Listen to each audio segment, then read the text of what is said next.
당시 중원에서는 떠오르는 강국 명나라와 다시 대륙의 패권을 되찾으려는 두 권이 치열한 전투를 벌이는 중이었는데요. 당시 이런 정세를 그 누구보다도 정확하게 읽어내고 있던 사람이 바로 고려의 개혁군주 공민왕이었습니다. 공민왕은 두 나라가 서로 싸우느라 요동에 팀의 공백이 발생했다는 사실과 지금이 바로 그 어느 때보다도 고려의 군사들이 강력한 상태라는 점을 정확히 파악하고 있었죠.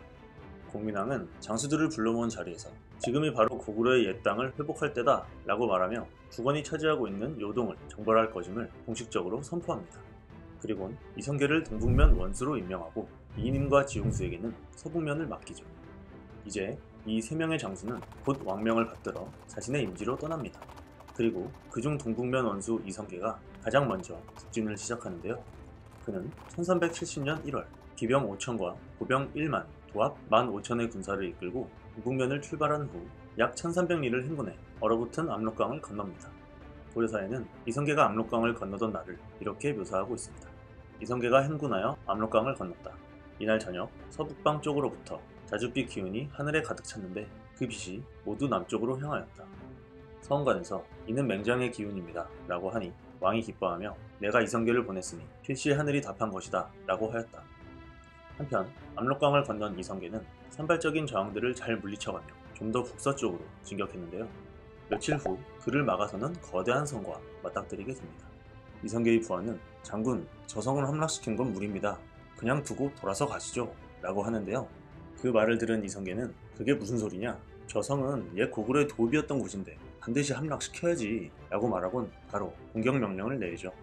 여기서 말하는 거대한 성은 바로 지금의 중국 랴오닝성에 위치한 오녀산성이었는데요. 이 오녀산성은 이성계의 말대로 과거 고구려의 시조 주몽이 첫 도읍으로 삼았던 졸본성의 다른 이름이었습니다. 고구려의 정통성을 계승한 고려로서는 반드시 탈환해야 할 상징적인 장소였던 것이죠.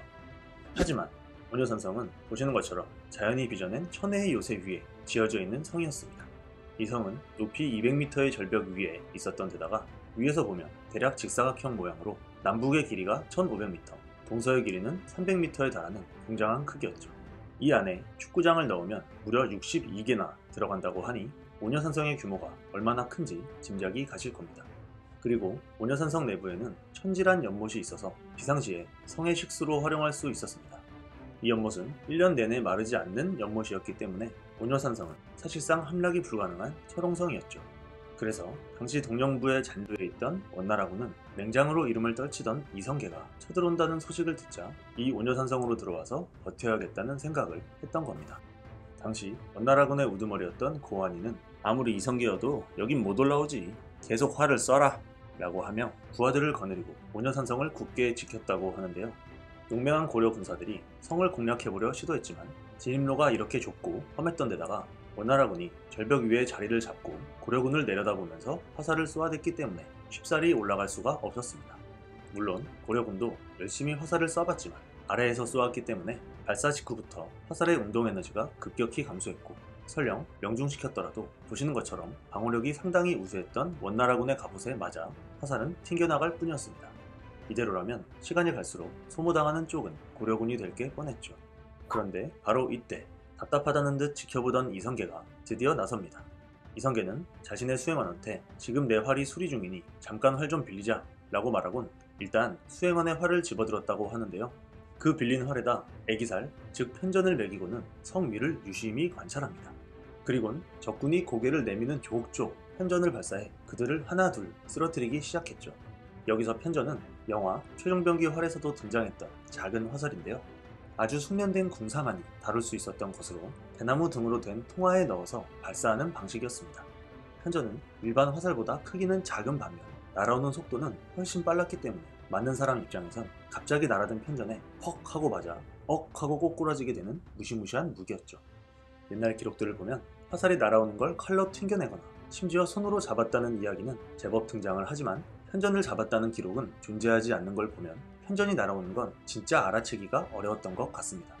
그리고 편전은 일반 화살에 비해 사거리와 관통력까지도 더 우수했죠. 아무튼 이성계는 이 편전을 이용해서 저격을 시작합니다. 이성계는 오녀산성을 지키고 있는 원나라 병사들이 고개를 내미는 족족 편전으로 스나이핑을 해서 모두 얼굴에 적중시켜버렸다고 하는데요. 앞서 보셨던 원나라군의 갑옷에서 가장 취약한 곳이 바로 얼굴이었기 때문에 이성계는 얼굴을 정확히 노려 편전을 계속 박아넣습니다.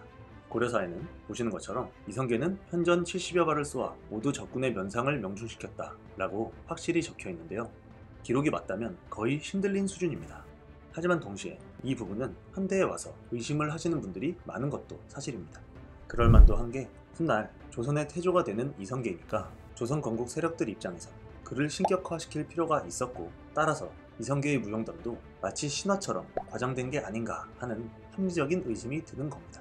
하지만 이성계가 활을 잘 쏘는 신궁이었다는 이야기는 우리 사료와 중국 측 사료에도 함께 등장하는 이야기입니다. 그리고 또 다른 근거로 덴마크의 궁술 유튜버인 라스 앤더슨 씨가 이성계의 신들린 활솜씨가 사실일 수 있음을 몸소 증명해주고 있는데요. 총의 등장 이후 궁술이 퇴화되어 버린 현 시대의 사람이 날아오는 화살을 쏘아 마치고 영화에서나 나오는 줄 알았던 곡사까지도 정확히 구현해내는 정도의 솜씨를 보여주기 때문입니다. 게다가 이 사람은 화가일과 작가일까지도 병행하고 있다고 해요. 반면 이성계는 궁술이 정점에 올라 있었던 14세기의 사람입니다. 그리고 바로 그 시대의 무인들 사이에서도 자타공인 신궁으로 통했고, 게다가 귀족 신분이었기 때문에 아마도 어릴 적부터 노동의 힘을 쓰지 않고 오로지 모든 힘을 무예를 연마하는 데만 사용할 수 있었을 거라 생각해 볼 수 있습니다. 결론적으로 역사익히는 당시 이성계의 활솜씨가 우리가 상상할 수 있는 수준을 훌쩍 뛰어넘었을 거라는 생각을 합니다. 아무튼 이제 원나라의 군사들은 이성계의 편전 스나이핑 때문에 더는 고개도 내밀지 못하고 벌벌 떠는 신세가 되었습니다. 반면 사기가 오른 고려군은 점점 오녀산성으로 호위망을 좁혀 들어갔죠. 원나라군 지휘관 고 안이는 무슨 저런 괴물 같은 놈이 있냐? 이거 어떡하지? 라며 중얼거렸는데요. 결국 그날 밤 패배를 직감한 원나라군 지휘관 고 안이는 가족들을 성에 내버려둔 채 혼자서 밧줄을 타고 절벽을 기어내려가 도주해버렸다고 합니다. 그리고 아침이 되자 원나라 군사들은 자신들의 지휘관이 사라졌다는 사실에 절망했고 곧 항복을 해버립니다. 기록을 보면 원의 두목 20여 명이 무리를 이끌고 나와 항복했으며, 이 소식을 들은 여러 성들도 모두 항복했다. 이로써 1만을 넘는 민호가 우리에게로 넘어왔다 라고 되어 있습니다. 그리고 이성계는 원나라군이 주위의 백성들로부터 빼앗은 소와 말 수천 마리를 모두 원래의 주인들에게 돌려주는데요. 이 소식을 들은 요동 사람들은 물밀듯이 이성계 쪽으로 귀순해왔다고 합니다. 또한 이 오녀산성 전투는 고려에게 생각보다 엄청난 영토를 가져다 줍니다. 사료를 보면 동쪽으로 황성, 북쪽으로 동령도, 서쪽으로 바다, 남쪽으로 압록강에 이르는 광범위한 지역에서 적이 일소되었다 라고 기록되어 있는데요. 이성계가 오녀산성에서 거의 원맨쇼 수준의 활약을 펼치는 동안 북서쪽으로 진군했던 이인임과 지용수도 압록강을 건너 원나라의 저항 세력들을 격파했던 것으로 보입니다. 그래서 이 세 장수들이 점령한 영역을 지도로 나타내면 대략 이 정도의 넓은 범위가 되죠. 이렇게 요동 땅의 3분의 1가량을 얻은 공민왕은 명나라와 북원의 눈치를 쓱 봅니다. 예상대로 두 나라는 서로 싸우느라 요동에 신경을 쓰지 못했죠. 이제 고려는 이 지역을 굳히기 위한 수순에 들어가고요. 이성계를 비롯한 세 장수는 백성들의 열렬한 환영을 받으며 개경으로 돌아오죠. 이렇게 이성계의 활약으로 고려는 옛 고구려의 영토를 부분적으로나마 되찾은 듯 보였습니다. 그런데 기사 인테무르라는 인물이 갑자기 수면 위로 떠오릅니다.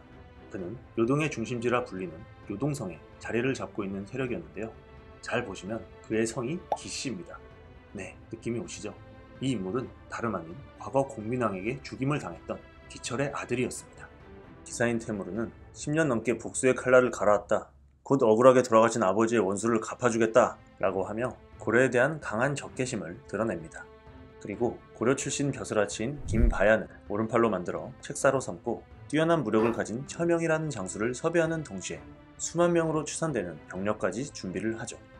여기서 처명은 원나라의 장수로 무예가 워낙 뛰어나 요동에서 그를 모르는 사람이 없을 정도의 맹장이었다고 합니다.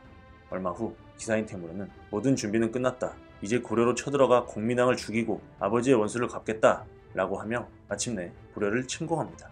그리고 이 소식을 들은 공민왕은 역적 기철의 아들놈이 아비를 따라가고 싶은가 보군. 여봐라, 이성계를 불러라 라고 말하죠. 공민왕은 다시 이성계와 지용수, 이인임을 부르게 되니 이제 고려의 요동정벌 최후의 전투인 요동성 전투가 막 시작되려 하고 있었습니다.